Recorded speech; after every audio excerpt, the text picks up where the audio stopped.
will ask you to mute your microphones, and I will ask speakers to show themselves. Hello, Vitaly. Hi there. Hi, Alex. Hello. Waiting for Will. Hi, guys. Hello. Hello. So, friends, now it's time to start our discussion club about MarTech Trends for 2021. My name is Michael Heiner. I'm the deputy chairman of the Committee on Internet Advertising by Ukrainian Internet Association. Also, I am co-founder and CEO of Bannerbu, creative management platform where marketers can build, manage, and accelerate ad campaigns using innovative ad formats. I'm so excited to moderate today's webinar. Today we have a truly stellar lineup of speakers from Great Britain and the Ukraine. I'll introduce them a little bit later, but now I want to tell a couple of words about the MarTech Discussion Club and organizers of today's event. So the club is an initiative of the Committee of Internet Advertising at the Internet Association of Ukraine and become possible with the support of a permanent partner and co-organizer of Xenos. At our webinar, we raise questions about marketing technologies, about Ukrainian MarTech companies, about investments in Ukrainian startups, and many other topics. We would also like to thank our information partners for supporting the project and contributing to the development of the MarTech community in Ukraine. Developers Community DOUUA, Admixer Academy, SaaS Founders, Startup and Down, and EO Business Incubators. And now about our organizers. The Internet Advertising Committee is an open platform for interaction between market players, advertising agencies, MarTech companies, and online publishers. The purpose of the committee is to ensure the development of internet advertising in Ukraine. Since 2010, we have been uniting leading companies in various market segments and are a working body of the Board of Internet Association of Ukraine. Our partner, Xenos, provides MarTech software consulting and development services. They build centers of excellence, augment tech teams, or transform clients' ideas into fully operable MarTech solutions. Being on the market for over 15 years, the team has built dozens of MarTech products and work with top industry players such as Intercom, Telefonica, Seismic, Dentsu, Powerlinks, Kochava, and Video Intelligence. Friends, I ask you to join our Telegram channel and subscribe to our YouTube channel, where you can watch later these and all previous webinars we recorded. Please look at the links in the chat. But enough words. Let's begin our conversation. I'm glad to invite our guest from London to speak, Alice Rahman, a man with such huge experience that I got tired scrolling through his LinkedIn profile. Alex, it's your turn. Thank you. Nice to meet you, everyone. I was asked to just do a couple of slides to talk about my background. I'll try and make it briefer than my LinkedIn. Just a couple of minutes on me as we talk about MarTech Trends for 2021. Hopefully you can see my screen. So as I said, I'm Alex Rahman, I'm based in London. A little background on me. I guess a more formal start to career from Oxford, Pricewaterhouse, finance, more traditional, but the last 20 years I've really been involved in growth companies, which I find much more my passion, and particularly in tech, ad tech, and more recently through venture capital and investing in tech as well. So a few examples for this discussion. I was early in a SaaS MarTech business called Touch Clarity, which was 20 years ago, one of the first companies to optimize content in real time based on user and other factors arriving on a website. I felt like I was speaking Chinese to people, though. It was so early. Probably too early, but that was my first exposure to the MarTech landscape. And probably one of the things I'm proudest of is being very early in the programmatic space, programmatic advertising. I was in a founding team of a UK ad business called Unanimous, and we forked the code from an open source ad server called PHP Ads New, used it as our own ad server, and then me and the CTO realized actually this is a great opportunity because 60,000 websites globally had downloaded this ad server. So we created a business called OpenX, spun that out to Index Ventures, then Excel, and it became one of the first SSPs, or exchanges. So this was very much in the early days, 2005, talking to publishers all over the world, from Russia to Brazil, about getting on board this new innovation. I was also the founder of a company called StrikeAd, which was the first DSP, demand-side platform focused on mobile ads. I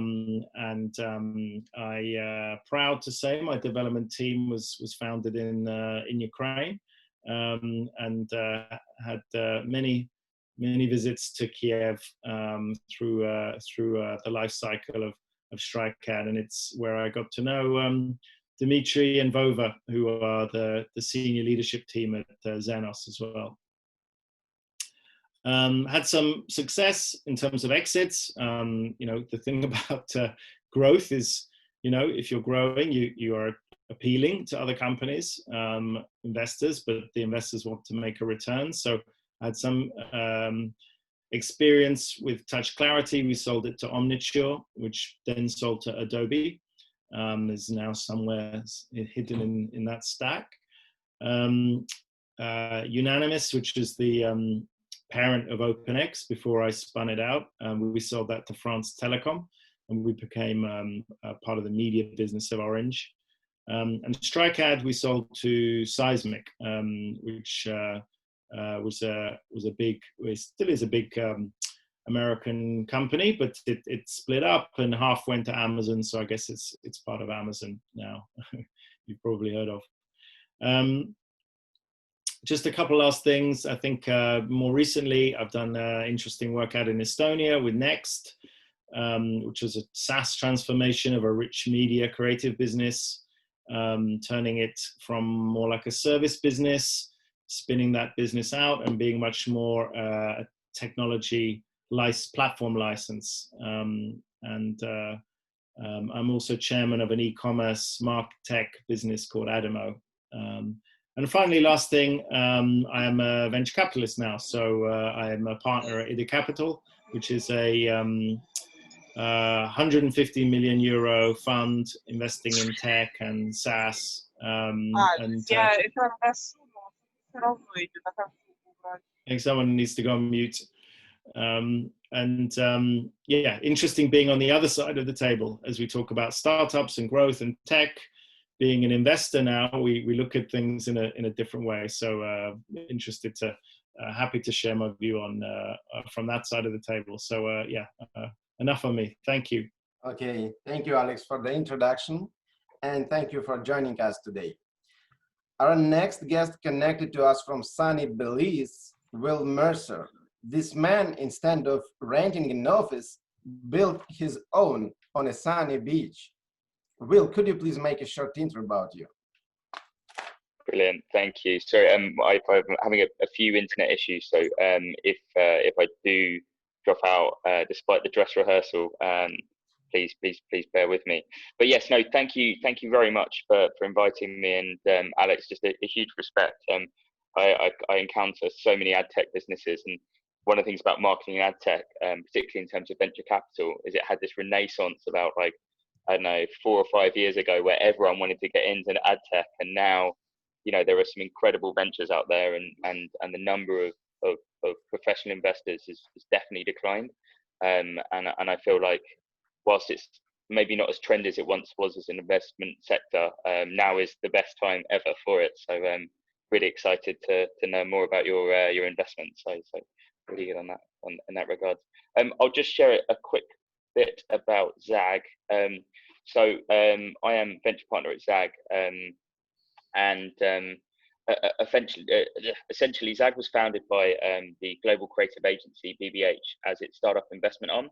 The original thesis behind its founding was that as a marketing agency, we were able to see insights and trends before our customers, and hence we could identify gaps in the market and hence create ventures to meet those demands.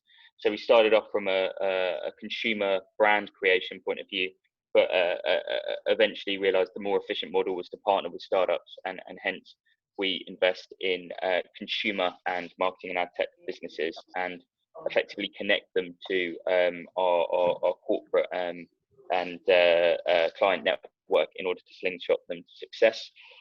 So essentially, we're very much about creating world-class brands in partnership with them, making those connections, and validating go-to-market strategies.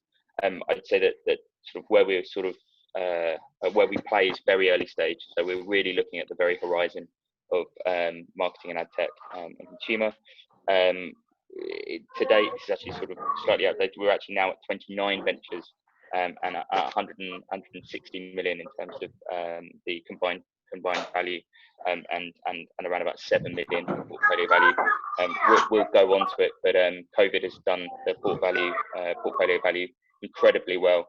So we're really enjoying a good perspective. And then outside of our startup investment work, we work with a number of blue chip companies worldwide. We branded and remain go-to-market partner for Yamaha Music. We help Volvo create new digital acquisition strategies, including. Hey, sorry, I think someone's on mute. I think I don't know if you're packing or whatever, but. Yes. Michael, can you mute someone? Yeah. Can you do it as the moderator, Michael? Oh, it's okay now. Yeah. I asked already, so it's fine already. It's fine. Perfect. Thanks. Sorry about that. So sort of like, but I'm really intrigued as this Zoom world where you can kind of pick up on what's happening in the background. So So for example, in Volvo's case, we created a new tool for them to allow customers to customize their cars online. Now 80% of Volvo sales interact with something we built for them. The same with Facebook. We helped Facebook create the first non-Facebook named product workplace. We helped them come up with a name and go-to-market strategy. We also helped the Guardian Media Group help launch their membership scheme. So I'll stop there, but in short, we're really interested in the fringes of technology and how creativity can integrate with that to create new ways to help great products get to market. Okay, thank you, William. Thank you. Now it's time to present our Ukrainian speakers. Ivan Fedorov, new business director at AdMixer. My pleasure, Ivan. Yeah, thank you, Michael. Could I share my screen? Sure. Yeah, a couple of slides and a couple of words about me. Warm welcome for everybody who joined our meeting today. My name is Ivan Fedorov. I am new business director at AdMixer, and in AdMixer, I'm responsible for development of new products, new markets, new strategic relationships and integrations. Yeah, actually, I'm almost 20 years in digital sphere. I started with development some sites and online startups in different spheres, and like marketplaces, online services, e-commerce products. Then I worked almost 5 years in media, transferring print magazines into digital. And for the last 10 years, I have been working in digital advertising, development products in AdTech and MarTech sphere. My main area of specialization now is data products. including identity solution, data management tools, integrations with data exchanges and ad platforms, monetization of data for publishers and data providers, and all the things connected to the data issues. A few words about Admixer. Admixer is more than 10 years on the market. It's quite established company. We have almost 300 people around the world and several offices, and more than 50 people works on MarTech and tech products. We have a lot of connections and integrations with supply and demand partners around the world. So yeah, a lot of brands you know from your practice, and we have a huge geo coverage, several offices and data centers on almost on each continent. Admixer is an tech provider. Our main product is full stack programmatic ad tech stack. We develop these products for all parts of the programmatic ecosystems, for publishers, for brands, for advertising agencies. So we have all the products into our stacks: at server, trading desk, DSP, ad exchange, SSP, video player, SDK for mobile applications, DMP, and so on and so forth. So this is like all-in-one product for each our client, which it could transfer or configure in any way that you like. We have a lot of integrations with MarTech services and products, with identity solution, with measurement solution, with anti-fraud solution, creative management platform. So for today, this is a requirement from our clients to have all these services already bundled to their ad stack. So it's a lot of things to discuss today, what is going on in this sphere and what we will see in the 2021. Thank you. Again, thank you so much, Ivan. At least, but not last, Vitaly Yakushin, advertising professional, guitar player, just a great man, but he'll speak about himself. Vitaly, your turn. Hi there. Guys, I remind you that we have about 3 minutes for introduction, and we should give short questions because we have limited time. Okay. So my name is Vitaly Yakushin. Yes, right now I'm a chief executive officer of Viewpoint Media Global. It's an Ukrainian programmatic platform that was established by me and my partner like some 6 years ago.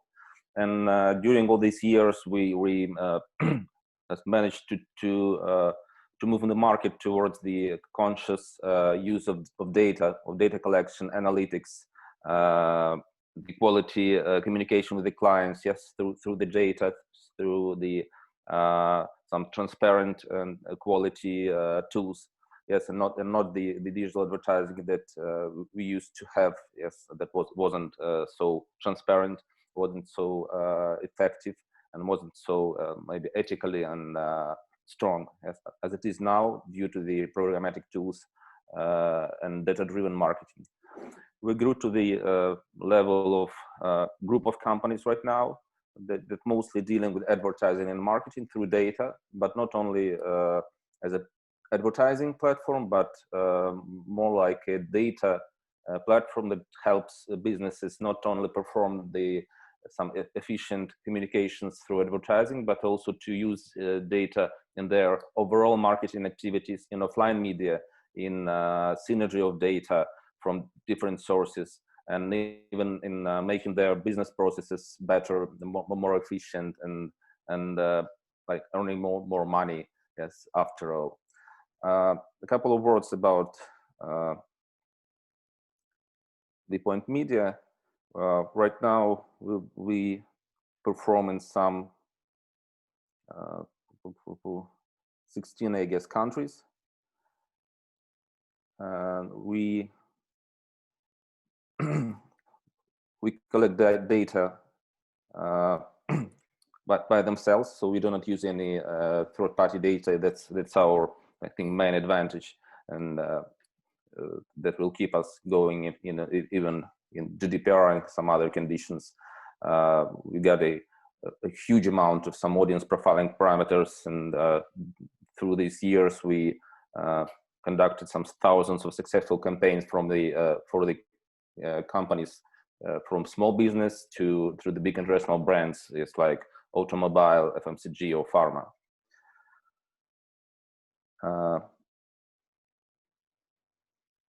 That's, I think, mostly all. Maybe a couple of words about myself. 23 years in the advertising market, some 12, I think, in digital, a row of startups that I was participating in during all these years, mostly EdTech and MarTech. Yes, and some 6 years of successful management of the startup that we managed to grow into a business. I think that's a rare occasion because a lot of startups just still, they continue to be startups all the time of their lives, through their lifetime. And the last thing that we are known, and I'm proud of it, as one of the companies, and personally me as the company and the person that moves programmatic and MarTech and EdTech here in Ukraine, because we got a lot of educational initiatives. We are the active performers in participants in IAB, in International Association from recent time, and business communities, and we spend a lot of time and effort to educate the market and to make it better.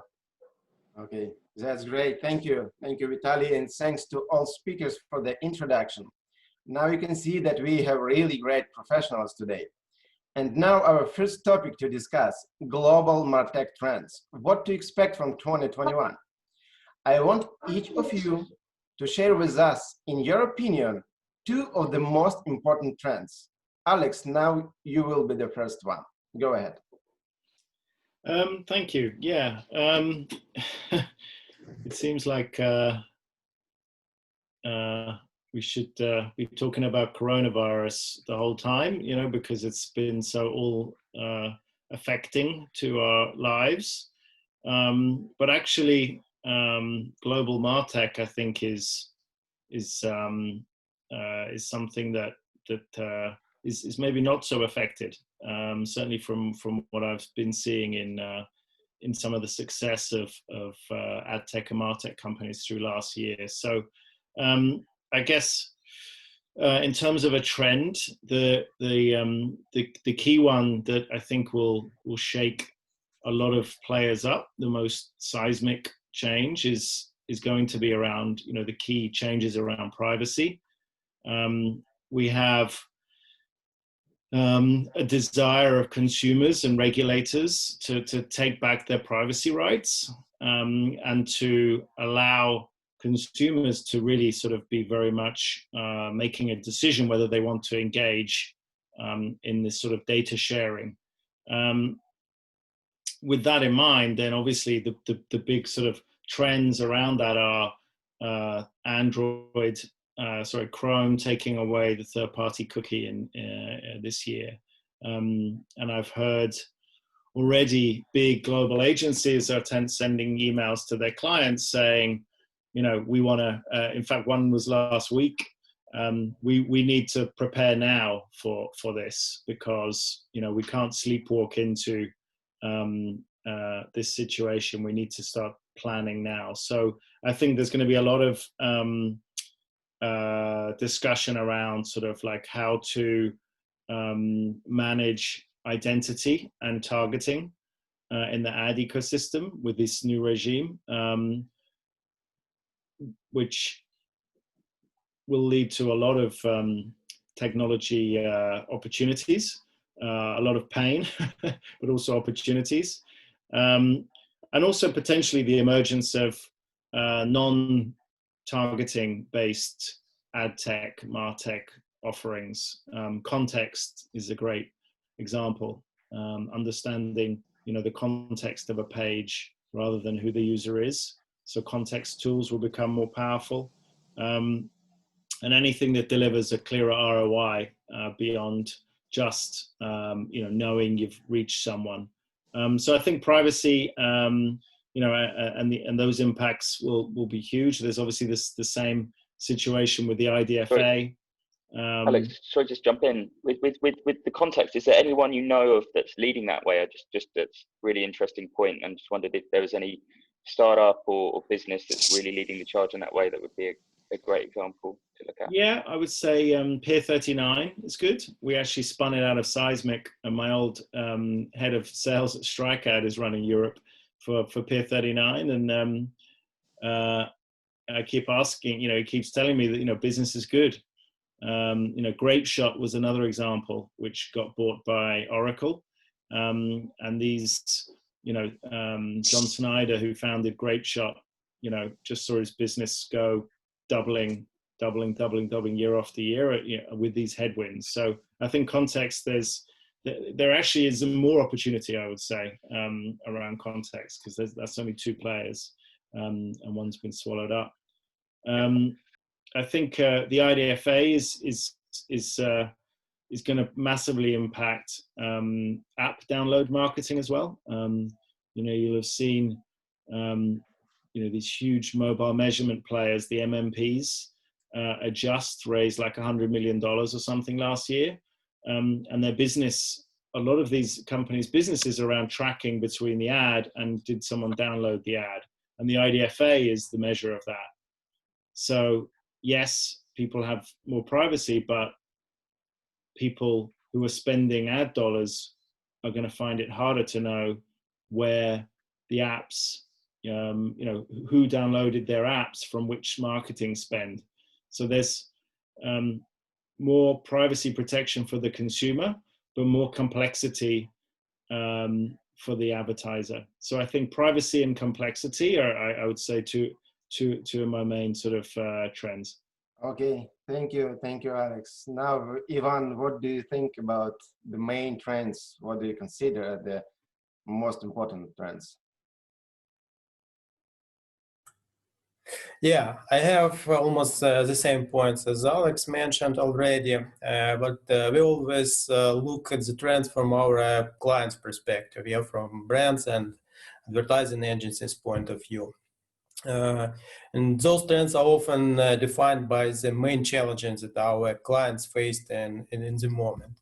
Yes, and for 2021, there are maybe three fundamental challenges that I highlighted by the most advertisers in our sphere. The first one is third-party cookie deprecation, which is planned for the next year of 2021, and the launch of IDFA consent for iOS app ecosystem, which is planned for the first half of this year.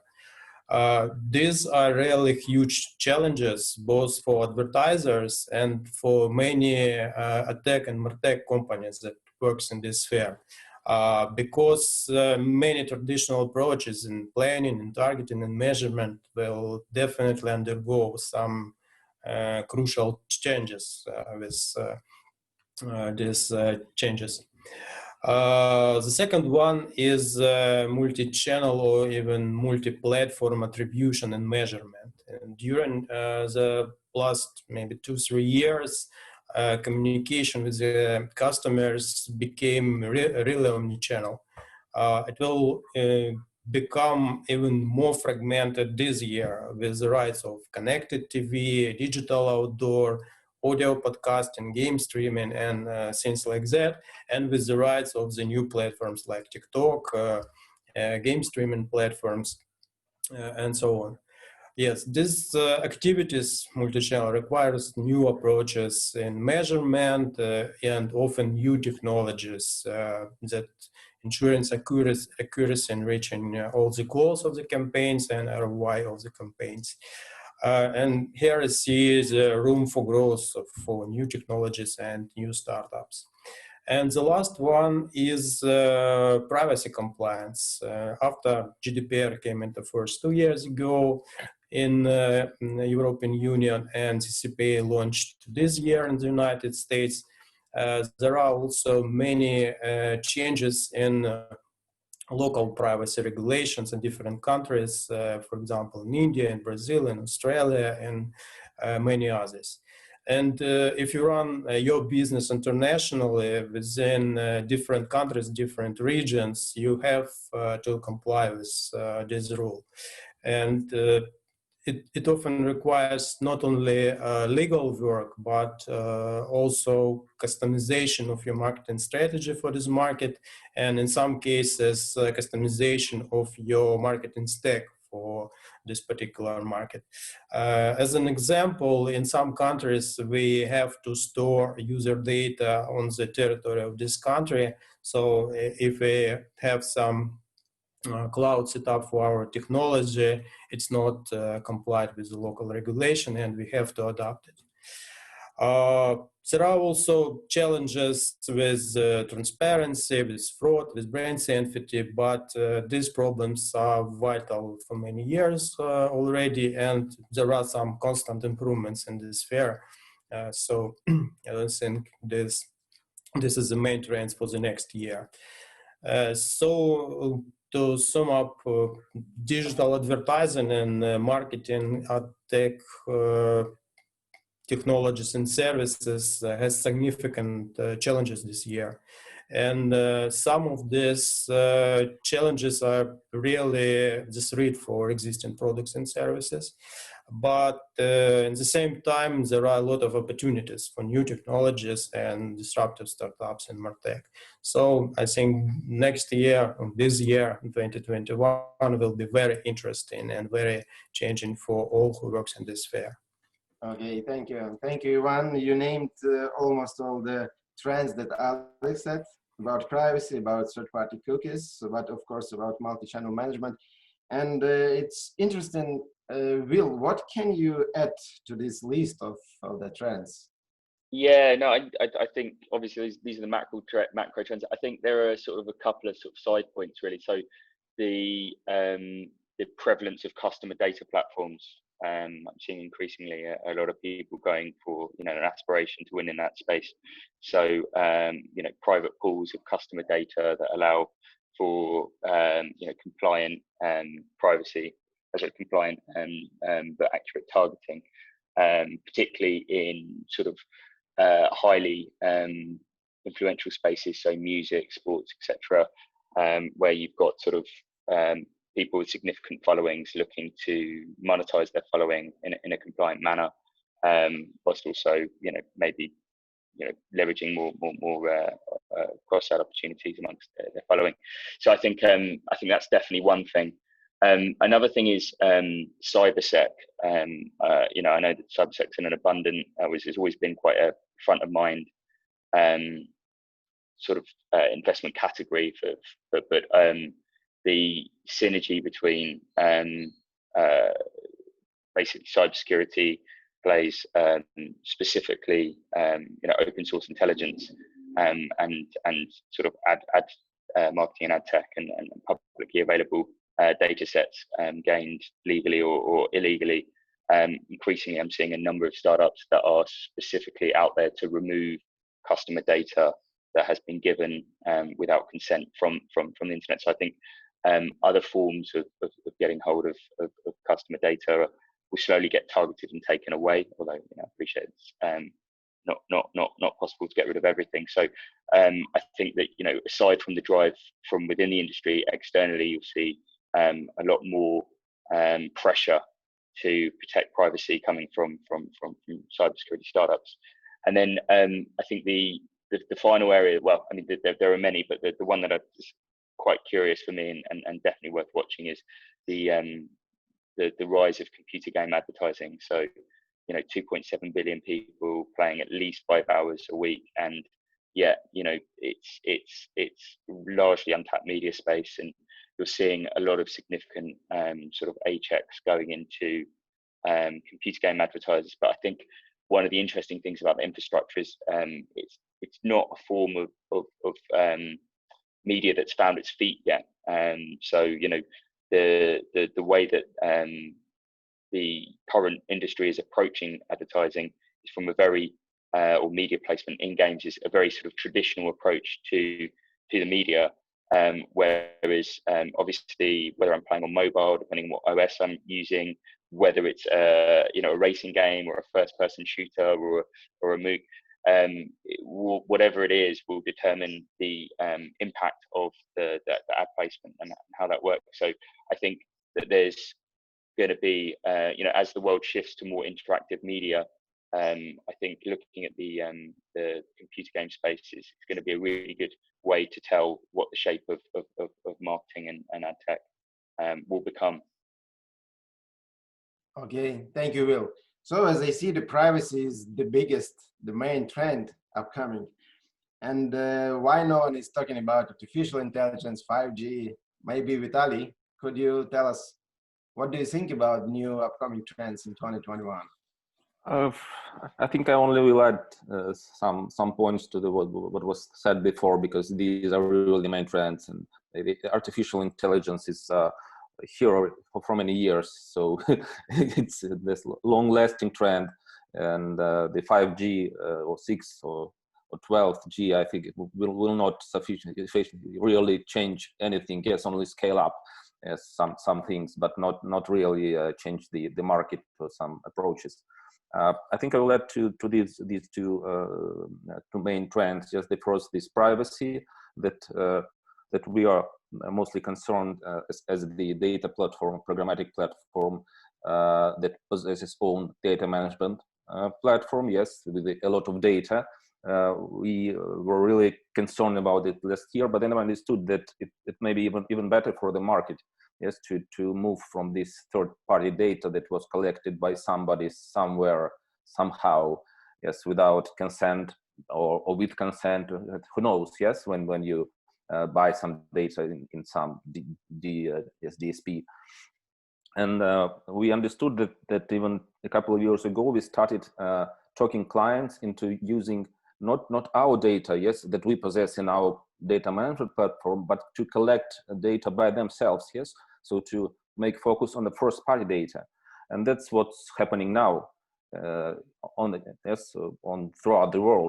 Yes, that's the thing that we started thinking about long ago, and it's a much more transparent, high quality data, and that really connects brands with customers and not separates, yes, as not clear and not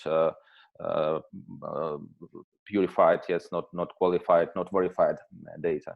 And another thing that the ready-to-go editorial segments are usually collected on some behavior patterns, yes, or on some advertising campaigns from another clients. Yes, so you use some behavior patterns that may be not applicable to your product, your service. Yes, they were taken in another circumstances, another time, another place, and it all matters on the long run. So we are working with our clients on not gathering the first data for them totally, but collecting it separately for each product, each service, and separately for every advertising activities, because it may differ very much. Yes, and the main I think importance of this data is that it's unique, yes, for every activity, and that's how we should use it with him, and it works. Yes, a lot of clients that we started doing like this a year or two ago, they are building their relationships with their clients through digital, and not only, and I'm pretty happy with it, because they really got the long-lasting results and not just some campaigns that may work or not.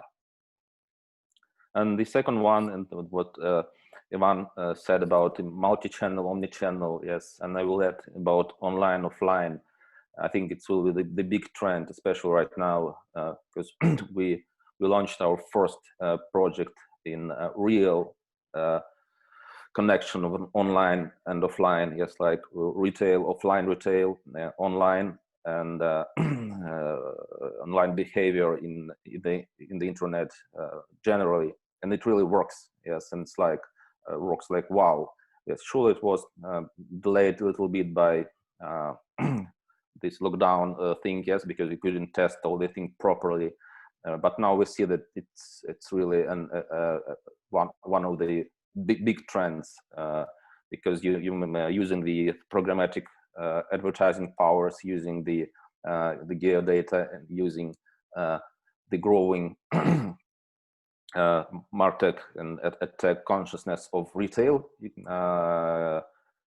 companies, yes, that managed just trying to do something through beacons, mobile applications, yes, and to connect inside, yes, online behavior, because today the people buying in offline supermarket, but tomorrow they cannot, yes, and they needed to do something with it, yes, to continue the servicing their customers no matter what happens in the world, yes, and that's here we help them, yes, to also to continue their communications in digital, and not only again through digital out of home, through connected TV, through wearables, through anything that may be connected to these.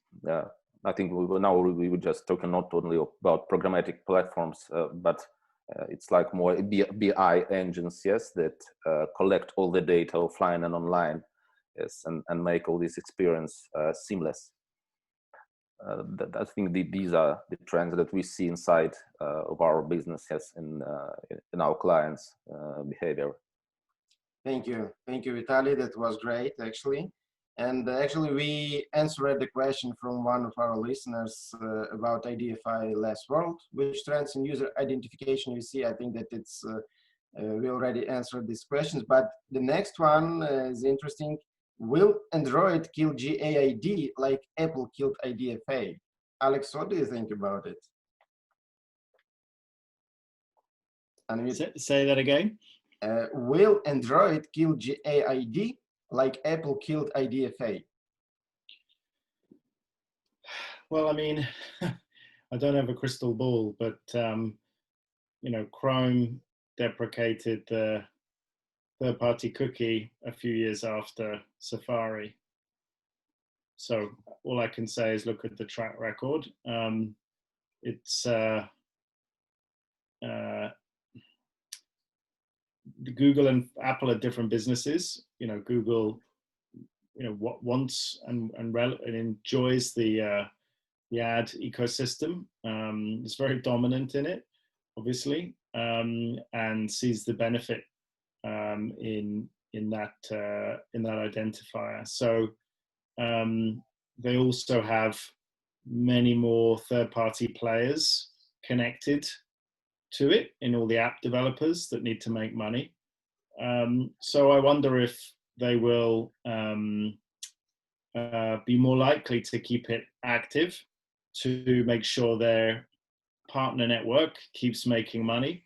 And maybe there's less of a privacy pressure on them from the consumers on this sort of tracking than there might have been on the browser and the general internet. So maybe, but not. I don't think soon. So let's see.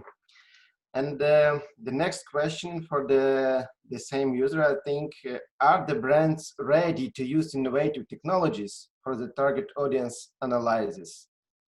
And what innovative technologies for the target audience analysis do you know? What can you advise?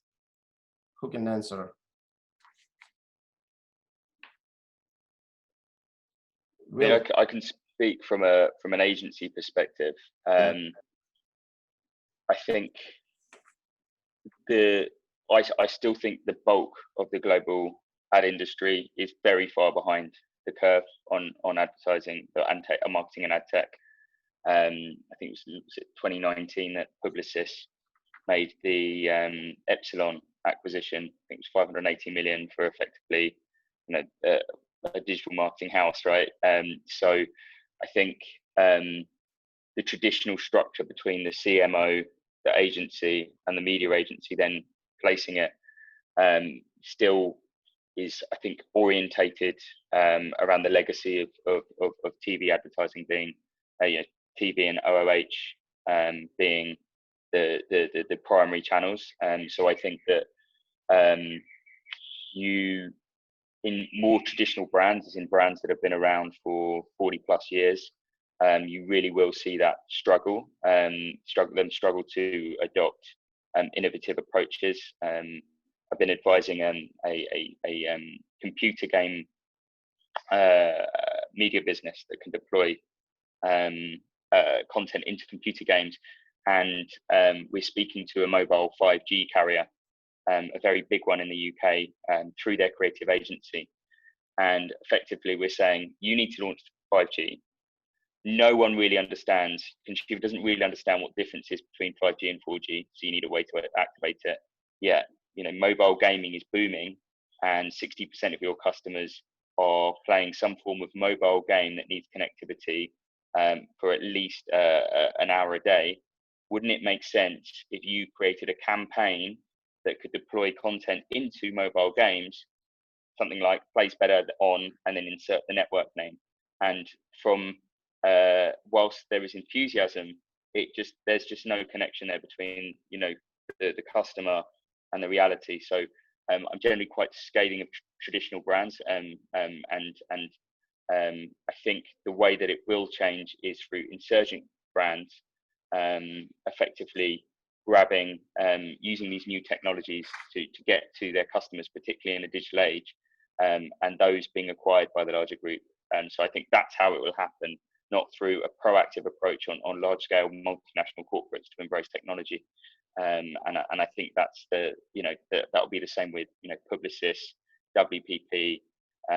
You will see them, Omnicom. You will see them embrace these technologies through acquisition, not through adoption. Okay, thank you. Will, it was a great answer. And it's been said that data is the new oil. A better analogy is that data is the new oil painting, because with the oil painting, you can transform matter into a masterpiece. So there is a clear shifting from the big data to big ops. Here are the questions. How is data governed and managed in your organization? What would you advise to business how to handle data? And I know that Ivan told something about data, how they store it, how they manage it. Ivan, what can you say about it? Yeah, and it really depends on the business. It really depends on all the points that this business has touching points with their clients. Yes, if it's only digital, it's more easy. If it's online, if it's a lot of different channels, and you should connect all the dots between all those channels and gather all the data from all those points, it's really difficult. If the business acting on a local market with quite clear regulation, it's easy. But if it run their activities along different countries in EU and the United States, it's some privacy regulations adds to this complicity of this task. So there is no one advice for all how to govern all this data, how to manage it. It really depends on the business where it runs and which channels it uses for sales, for communications, for messaging with their clients. So it really depends. We usually take some time with the clients to evaluate all those things, and only then advise some solution to implement for this particular client. Okay, thank you. But do you agree that it's not the question of acquiring this big data, but the question how to operate how to operate with it? Actually, this multi-layer question. It's not about one thing or other, or just one in one area. You really should make decisions in a legal sphere, in storage sphere, and integration sphere, and collecting sphere. So many things that you have to decide in order to work with the data properly and complying with all the regulation things. Okay, thank you. And another great question. We see the significant growth or explosion of MarTech products and applications. And comparing to 2014 with 1,000 apps, now we have more than a whopping 8,000 products. There are so many large marketing technology vendors like Google, Adobe, HubSpot, Oracle, Salesforce. Why we are seeing a huge number of new MarTech products? How is it possible? And does it mean that employees should develop special skills to analyze and manage these applications?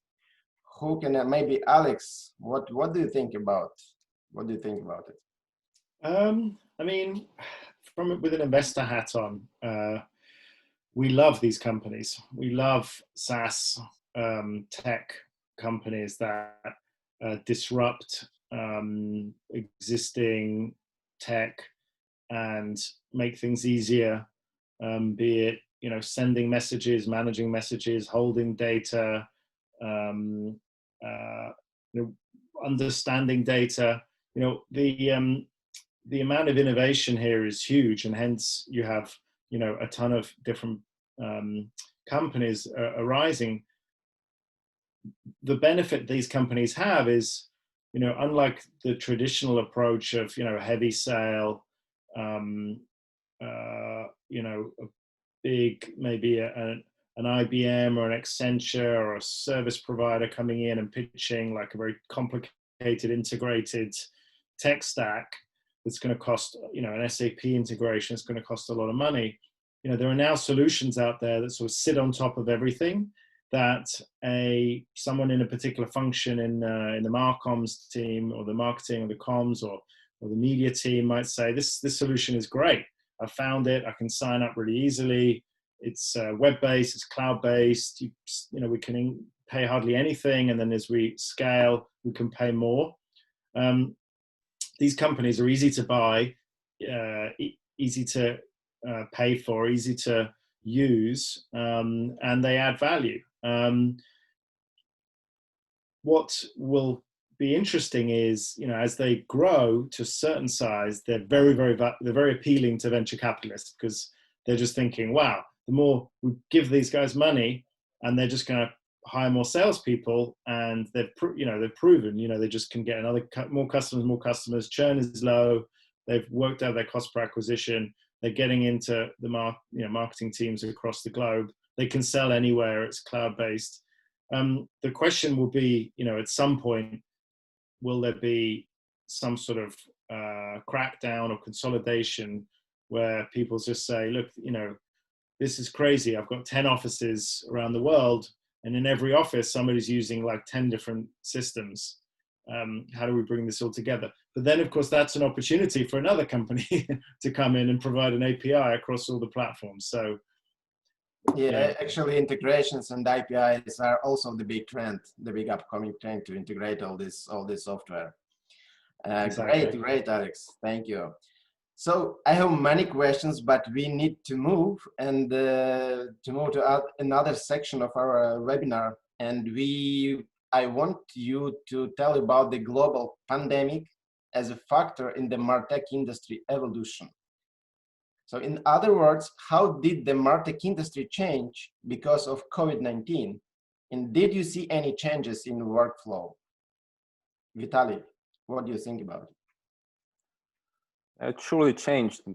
I think we may talk about it, how it changed maybe in a year or so. Yes, because it's just only starting. Yes, got some inertia.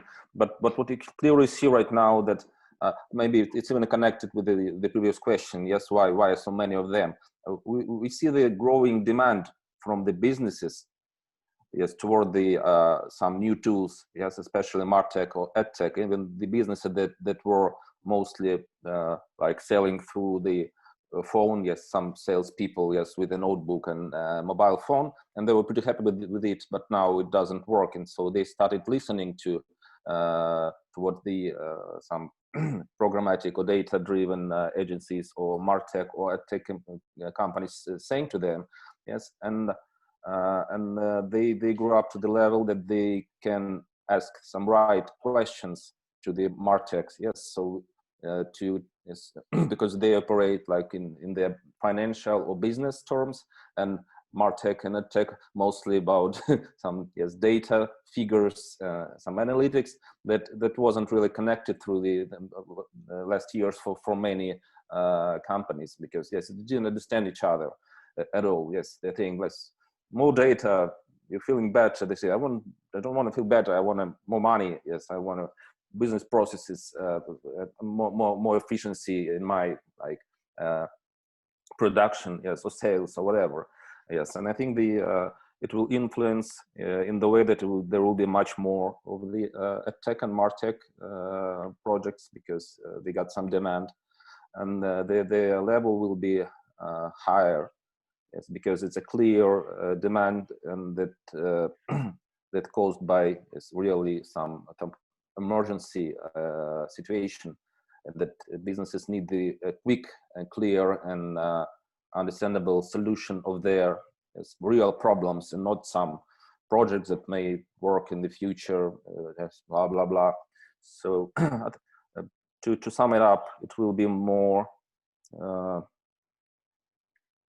clear, yes, more faster, and more surely more effective in the short run, yes, not in the long-lasting trends of the future decades. Yes, it will work right now, or it will. Nobody will remember about it in a couple of months. Yeah, so everyone should be proactive these times. Yeah. Will, did you see any changes in your workflow because of pandemic? Yeah, I mean, I'm a big believer that it's just sped up the inevitable. You know, for us, we've seen a huge uplift. So I'd love to say it was with some wizard-like foresight, but I invested pretty much the last of our fund just before COVID hit, and we invested in sort of e-commerce, service providers, sort of marketing optimization tools, direct consumer brands. So it was really sort of as soon as the pandemic hit, just everything blew up. I mean, one of our portfolio doubled their revenue in the second quarter of 2020. So it's been brilliant. I think so it sped up the inevitable, but I think one thing that is true is that brands and businesses that are trying to create new digital touch points with their customers has been a big thing. You know, it's how can I become present or build some sort of other way to connect or cut through the noise of, you know, just media spend to connect with my customers. So I think, you know, obviously influencer marketing and referral marketing and, you know, affiliates, long established trend, but the currency commanded by brand association with another established platform has continued. And so a lot of media platforms, whether it's you know, online radio stations, for example, or sports teams starting to license their brands to that really make no sense. You're seeing that an existing relationship with the communities, with your customers, you know, so an established brand is, you're starting to see them leverage their brand relationships more so than ever, because they can command huge premiums right now for endorsements, etc. So particularly, I mean, mainly in the US, to a lesser extent in Europe. But so yeah, I think, you know, sped up the inevitable. It's going to happen anyway. But you know, you're starting to see new sort of ways to sort of connect. And I think sort of the biggest one, although it's not really marketing and ad tech, was Hopin. Was a video conferencing software that got an insane valuation, absolutely insane. It's something like and Alex, I'm sure you probably know the exact figure, but it was something like 1.8 billion for effectively a Zoom equivalent for conferencing, so that you could continue these digital in-person touch points in a digital context. So, you know, it's something where people are really crying out to somehow have that other way of interacting with people in the digital space. I think as the vaccine comes into play, you'll probably see a crash in this regard. But I think there are certain behaviours, particularly around remote working, distributed teams, that are irreversible, and they are here to stay. Okay, thank you, Will. There's no doubt that we should focus on customer experience more than ever. Alex, what is your experience regarding global pandemic? Did you see any changes also? Yeah, I'm stuck at home. That's been a big change. Yeah, I think you know, I know some of the bigger programmatic companies, the sort of founders, and talking to them, you know, they hit their targets last year, and didn't lay anyone off. You know, companies like Fiverr, Captify, MIQ, you know, these are programmatic companies with, you know, offices all over the place, but they're still growing. I guess part of the reason that happened is, you know, they're programmatic. They are sort of efficient, and that's what, you know, programmatic is. It's an efficient way of trading media. The, you know, old way of trading media involved, you know, and it's still huge and very valuable, a lot of high touch, a lot of pitches, a lot of meetings, talking, conceptualizing sponsorship packages, things like that. Couldn't do. You know, you can't go meet the agency and pitch book, and so I wonder whether ad spend had to be spent. You know, in the absence of being pitched, it shifted to programmatic. And you look at the trade desks market cap, and, you know, these are like, you know, other IPOs in the space. You know, they're starting to be considered like, you know, real, you know, recurring tech stable businesses, not the sort of flaky media type businesses that were, you know, flavor of the month one year and then another one was, and that was, I guess, the fear for all investors and on exit. So it seems like, you know, they've really sort of become established. And I guess one other thing would be, you know, everyone's at home. They're all on different devices trying to watch TV or do, you know, calls. And, you know, you're thinking about your broadband, you're looking at maybe 5G is faster than your broadband. You know, maybe you're going to cut your cord because of the costs.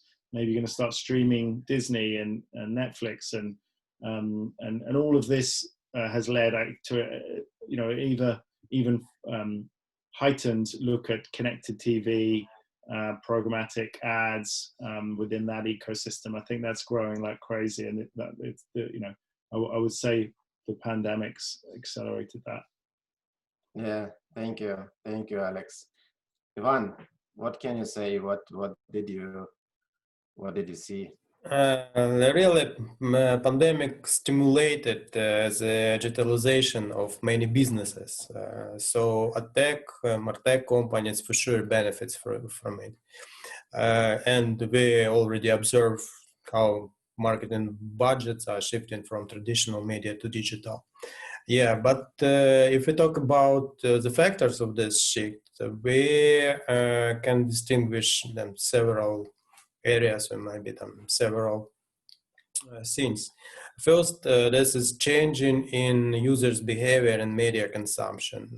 When most people are sitting in their homes on the quarantine, they're watching more video, communicating through digital platforms, spending more time on online gaming and entertainment, and we observe huge uptick in development of online platforms and all the services around these platforms.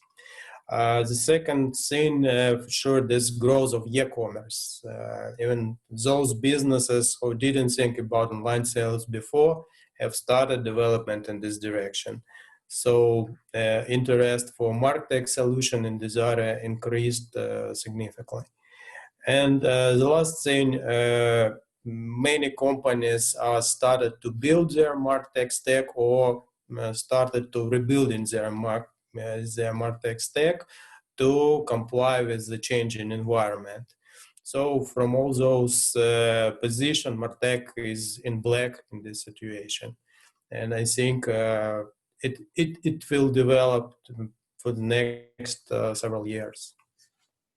Okay, thank you Ivan, so much.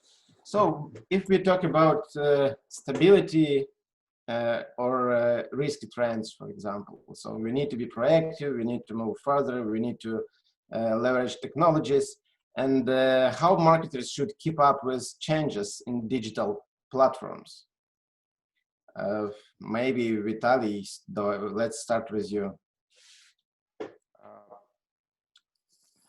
I think here it was like in digital it was always like be quick or be dead. Yes, and now I think it's even more right than ever. I think they should risk, they should experiment, yes, and should do it quickly. Yes. That's the way the businesses will could or should survive right now.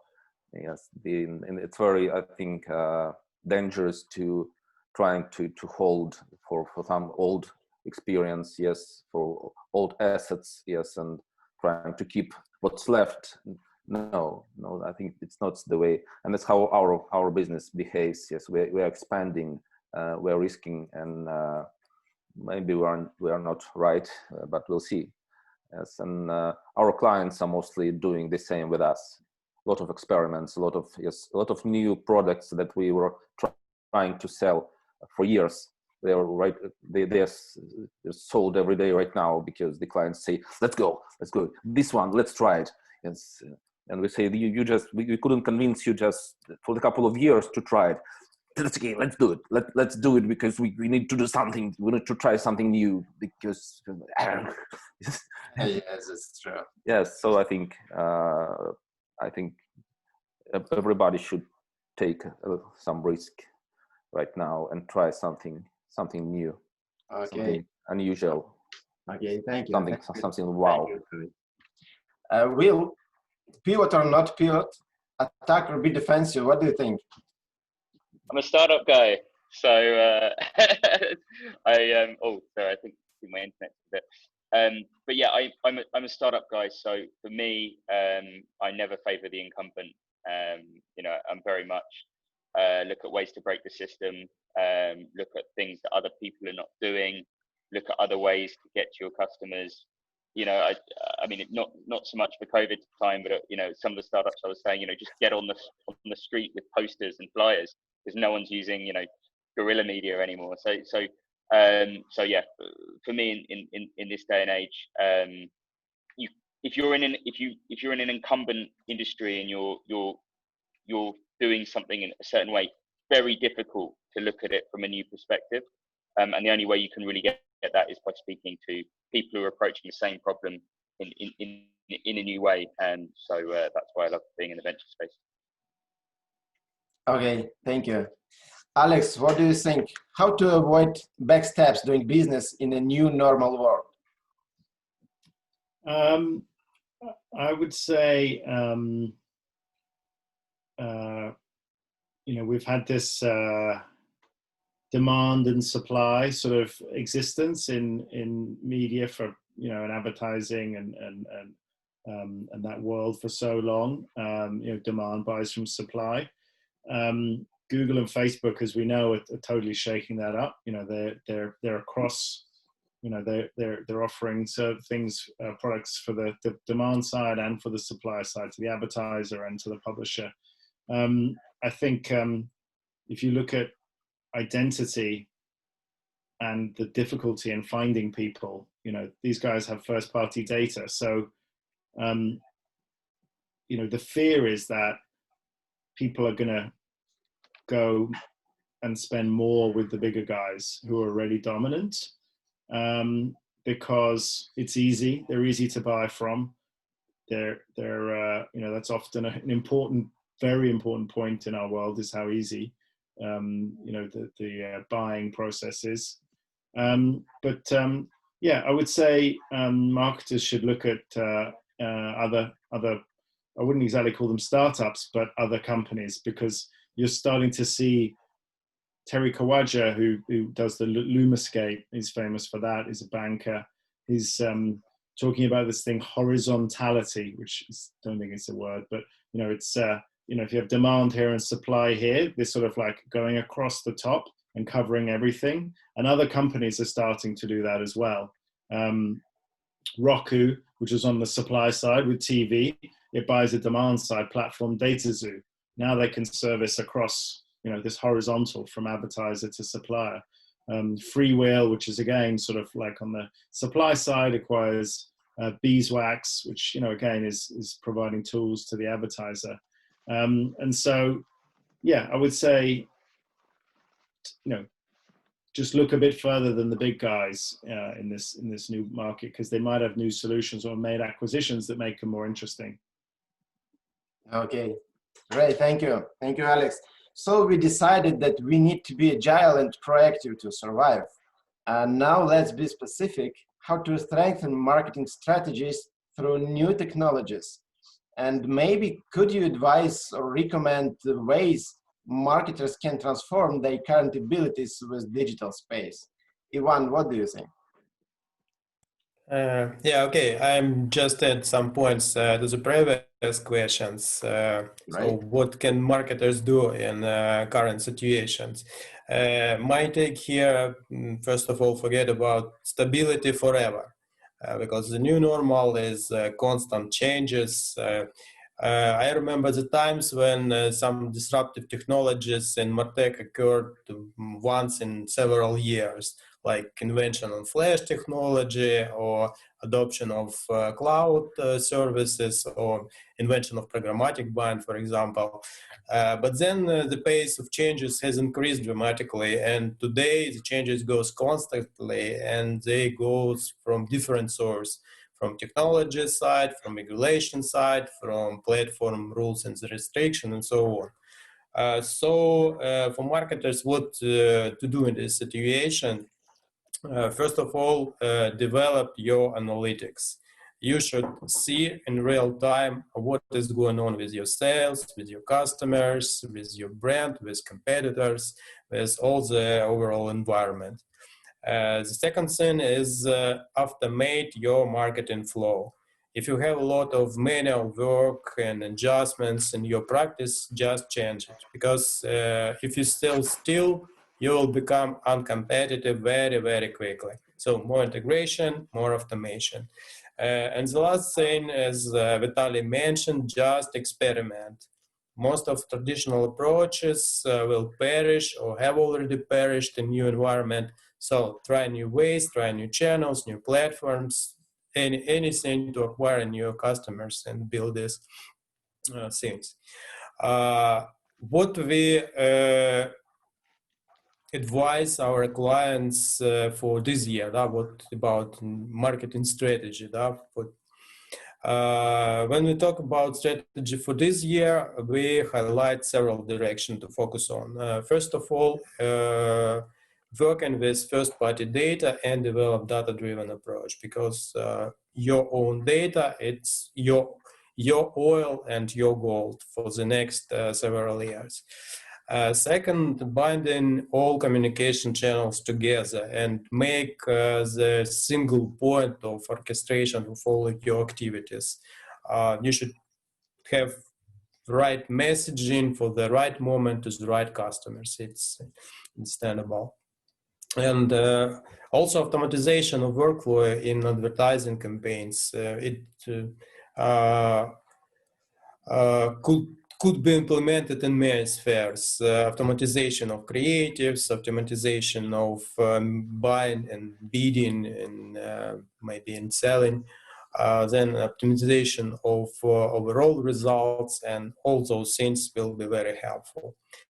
And yeah, all those things require adoption of new technologies. So look at the solutions that there are on the market for these areas, some CRM or CDPs, some services for data collection, for data transfer, data storage, for the first-party data, integrations with different services and platforms for omnichannel communications, and for automation, all the analytical tools, all your maybe some ML modeling things, all your buying strategies should be banded together in one point. So this is my advice is how to straighten this marketing strategy for this year. Yeah, it was really great advice. Thank you. Thank you, Ivan. Vitaly, what could you add to Ivan's words? I think I will add some basic thing that we come across a lot of times with the clients through the years, that all these data collection processes, all these technologies, all these EdTech or MarTech projects that clients use are nothing without a consciousness. And we're trying to explain every time that before you do something, you should know how you will use it for making your business better. Yes, because if you collect data just to have a lot of data, yes, that leads only to the point that the clients say, yeah, we're collecting data, but nothing changes. Yes, and every time, for example, when the company is collecting data to check, like to find the checkpoints, yes, where the customer contacts with them or with their site or with their products, yes, some patterns and how they choose the products of this type. Yes, they always should know what they will do. Yes, finding some things, yes, about the consumer behavior or attitude or engagement or whatever. Yes, if they ain't got any things like this before they start analyzing this, it leads to nothing, because it should be measured. They should know what they want to measure and how they will use it for making their communications on their marketing or their business processes or their products or services better. As otherwise it leads us to nowhere again, as it happened many times before, as to making something for just because everybody makes it. That's not the way with the MarTech and with the data, with programmatic. So conscious data collection and usage and analytics, surely, yes, every time, yes, and to analyze and to put it to your business again and again, and then back to the data, and then back to your business. You should work on it this way. Okay, thank you, Vitaly. Friends, we have 10 to 15 minutes left, but we have a lot of questions from audience. So I ask you to answer the last our big part of discussion about. So imagine ourselves as futurists. What technological changes will create the most opportunities for MarTech startups in 2021? For example, maybe it's 5G technology, maybe big data, blockchain technology, I don't know, voice search. What do you think, Alex? I would say artificial intelligence is a really interesting opportunity for everyone. It's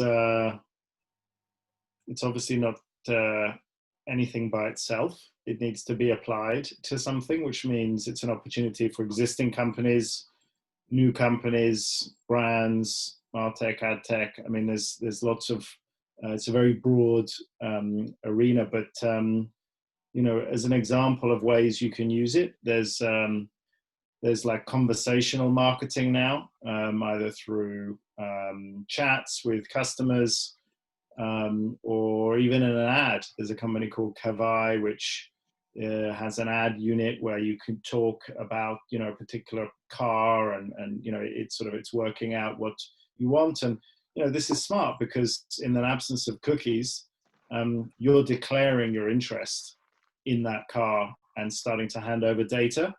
So, you know, we don't really want millions of people typing answers for, you know, that's not going to be cheap. So if you can find a way to use AI to start communicating with your prospects and your customers in a smart way, I think that's really interesting. Obviously, data's everywhere. It's going to be all over the place. If you can use smart machine learning to model your audience data and start to really look at like, if what by, you know, if this happens, what happens, if I do this, what happens, and really start to, you know, model that, then that's a really interesting area. And the last thing would be campaign optimization. You know, it's a sort of dirty secret in programmatic that, you know, most AI is a guy somewhere, you know, turning something, you know, button slightly to the right. You know, it doesn't need to be the way. You know, there really should be people not ignoring the, you know, the automatic option and driving manual, but more people using the automatic option, and letting, you know, the AI to actually understand what you want and feed it more, and it learns more. You know, the great examples that, you know, driverless cars. You know, it's the millions of miles that Tesla has of data on driving, you know, driverless cars makes them miles ahead of, you know, others entering the market. And that's the same in any MarTech ad tech conversation. The sooner you start, the more decisions you can make, the more you can learn, your algorithm learns, the further you'll get ahead. So I'd say that's there's limitless opportunities there.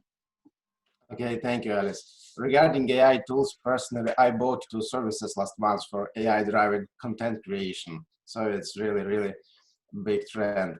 William, what do you think about opportunities for MarTech startups? Yeah, interesting. Just on the AI piece, I can't remember the name of the specific, FTP3 or something, the AI engine that wrote that could just create content and rip it off the internet and put it. I'd love to see what that goes into, you know, the impact of that on a exactly. content marketing strategy and how it can optimize. We've invested in doing something similar for imagery and image cropping. So yeah, really interested to see how sort of AI switching. I suppose AI again. You know, I agree with Alex. I don't think we've even scratched the surface of what AI is in MarTech. I suppose for me, sort of, I mentioned the two big things that I'm interested in. So, you know, media in computer games and interactive content, and you know, sort of data trust and customer data platforms. But one of the things that I'd love to sort of, if I can, just get the opinion of some of the panelists.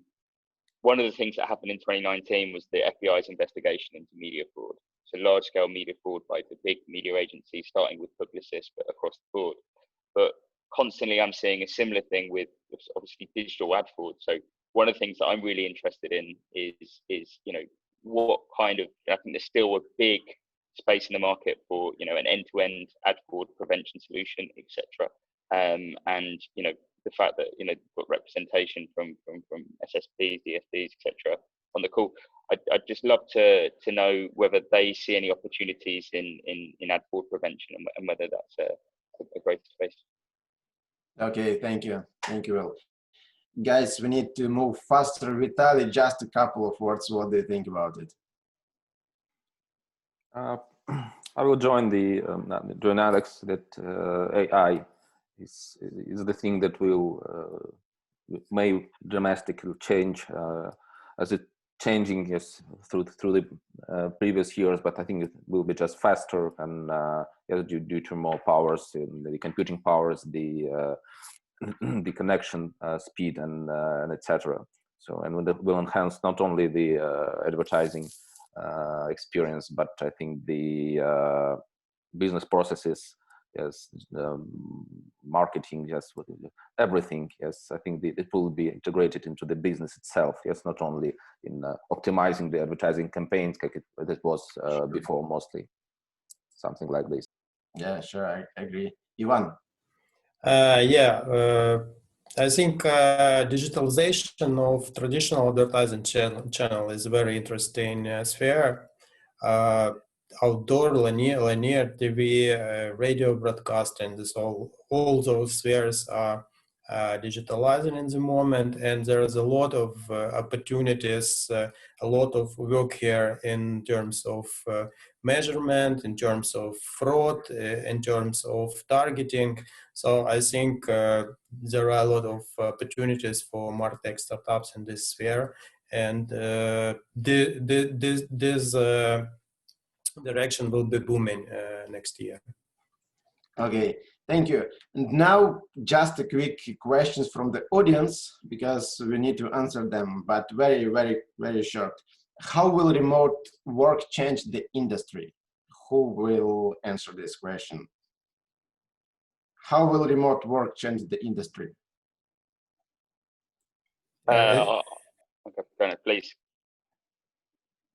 Yes, Will. I mean, I feel like I have to say something because I'm currently working from Belize on a beach. I don't think it will. I think sort of you know, essentially we built the tool. You know, I suppose you know, in terms of geographical targeting, you'll have a broader reach. You'll find richer markets, more distributed. But you know, this is a digital first industry. So my personal thing is, you know, your talent pool, you know, wouldn't necessarily be there, but this is something that affects organizational design, not necessarily the proposition being delivered. So I would like to say that not much, apart from that your employees might be a lot happier. Okay, thank you. And the next question is, what tendencies in MarTech for B2B SaaS products will bring 2021? Tendencies for B2B products. Alex, maybe you. What tendencies? I'm not 100% sure what tendencies mean, but I guess in terms of B2B products, I think we're going to see a breaking down of barriers for B2B products, as I was talking about earlier. Like, it's going to be easier to buy B2B products. You don't necessarily have to go through procurement. Even procurement now has software that's making life easier for them. So I think obstacles to getting embedded into big organizations for B2B are going to reduce. So you're going to have better chance of you know, a company being comfortable with your new type of software. So, you know, I guess obviously SaaS, cloud-based, all those traditional things will grow. Okay, thank you. And maybe, Alex, the next question is also to you and William. What categories are hot or not in MarTech today from an investor's point of view? For example, influencers tech, account-based marketing, local marketing, etc. I suppose I'd just jump in before, because I think Alex will have a lot more to say on this, but I would say that marketing and ad tech is still not a hot industry. I mean, it is hot in terms of established players, but you know, none of my sort of sector agnostic friends are jumping to jump back on the marketing and ad tech banner. You know, like 5-6 years ago, it was everybody wanted to just pile into ad tech. You know, even 10 years ago, but now it's still not as hot or sexy, which means it's, you know, if everyone's looking one way, you want to be investing that way. So I think there's just so much opportunity. So yeah, Alex, I'd love to hear your opinion. Yeah, no, I'd agree. You know, there are very few industries where there is as dominant two companies as Google and Facebook in your industry, and add Amazon to that, they're going to do like, you know, 20 billion or something, you know, in the last 12 months in just ad revenue. So if you're an investor looking at ad tech and MarTech, and those three international giants are in every single market, you know, it worries. It would worry startups. Of course, you can you can be local, innovative, relationship, service, but if you're struggling to meet as well because of the virus. You know, it makes it challenging. So I would say, you know, to what Ivan was saying earlier, the digitization of all the old media would be the most interesting things right now. Connected TV, programmatic, digital out of home, programmatic audio, podcasts, you know, things like that. You know, that's all going to be really interesting, and everyone's talking about that. And what about Internet of Things advertising? Jackets and fridges. Certainly voice commerce is interesting. Again, there's even less players in that market. It's just Amazon, you know, to some extent. But so again, really going to be really interesting in the future. But you know, not in the next couple of years. Okay, thank you. And the next question is very niche, and I think that Ivan and Vitaly will answer. Header bidding in mobile. Will waterfall survive? Which header bidding platform is to choose? Ivan or Vitaly, who will be the first? Yeah, it's a really niche question. Yeah. You can send me in private message and I will answer that. Yeah, actually, mobile header bidding is on the way, and I think there's no chances for waterfall in any schemes, not only in mobile. So it's right time to find the right solution for your monetization. So if you need one, just PM me. Okay, thank you. Vitaly, will you add something? Or? We are not using it right now, so okay. I cannot add something. So One was the right person to answer this question. Yes. Maybe in the future we'll try and have some opinion on it. Okay. And the next question: when TikTok will be useful for B2B marketing? I think that already, no? Vitaly. I will try. Yes, I think that anything can be used for B2B. Yes, from the scratch. It depends just on a concept, of finding the right concept and what and whom, why, how, and why. I think it's TikTok, Tinder, or whatever. It may work. Yes, but you should. Imagine, yes, invent, try. Why not? Okay. So guys, thank you. I think that's all for today. I thank you for the great answers, for the great advice to our listeners. And we plan to organize the next webinars with more niche topics to discuss. And maybe I think that we will invite you to continue our discussion. So for the moment, thank you. Will, you wanted to say something? Sorry, I'm a mentor on the EO Incubator Program. I'm a big fan of the EO Incubator Program. It's an early stage startup program for Ukrainian startups. One, obviously, if you're thinking of starting something, please apply. But two, one of the things that's really evident is that Ukrainians build amazing products, but when it comes to taking them to market, they're not as effective as, say, US-based startups. So I just wanted to say, as we have an audience of marketers here, if you're interested in engaging with the startup community in Ukraine and want to help Ukrainian entrepreneurs take their products globally, please do reach out, get in touch. We're always looking for mentors, collaborators, partners, you name it. So would be much appreciated. Thank you, Will. So guys, you are brilliant. Thank you so much. See you. And yes, have a nice day. Thank you, everyone. Thank you. Brilliant. Cheers. Thanks, guys. Bye. Keep safe. Bye. All the best. Bye.